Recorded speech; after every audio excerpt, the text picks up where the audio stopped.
The president-elect is planning on accelerating the privatization of Medicare, and I'm here to talk about it. Now, for those of you that don't know, because I think there was a bit of a confusion, Medicare is the insurance provided by the government for people who are over the 65, as well as people with certain disabilities, with ALS, who have chronic kidney conditions that need dialysis. Whereas Medicaid is for poor people and children, pregnant women, among other things. And in the video where this comment is from, I talk about the effects on Medicaid, and in other videos, I've talked about the effects on the Affordable Care Act. I haven't even gotten to the Inflation Reduction Act just yet, because there's some things there. But this commenter wanted to know what are the effects on Medicare, so that's what I'm going to talk about in this video. And both the president-elect as well as 2025 have made it very clear that their plans for Medicare are to shift enrollees onto something known as Medicare Advantage. For those of you that don't know, Medicare Advantage is when private health insurance companies manage Medicare for Medicare beneficiaries instead of the government managing it. What happens is if someone chooses to enroll in a Medicare Advantage plan,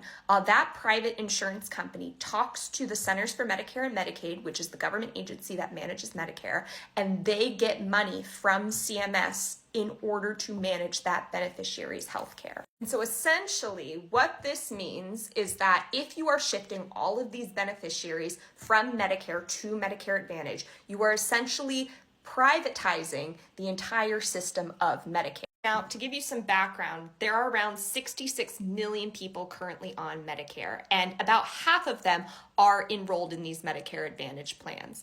And what conservatives will say is that Medicare beneficiaries are better off in these plans because these plans offer more benefits than traditional Medicare. And we do know that patients who have Medicare Advantage plans typically don't have as many out-of-pocket costs as people who enroll in traditional Medicare. However, as a health economist, I have a couple of concerns about the privatization of Medicare overall. First of all, is that the reason why out-of-pocket costs, and the paper talks about this, are so low to begin with is something known as prior authorizations. Now, in Medicare Advantage, they have become notorious for this, where essentially to get almost any procedure done, you have to call up the health insurance company and ask for an authorization to be able to have that procedure or treatment done for you. In fact, almost 99% of Medicare Advantage enrollees require some sort of prior authorization to get procedures done. And in 2022, there were over 46 million requests for prior authorization. So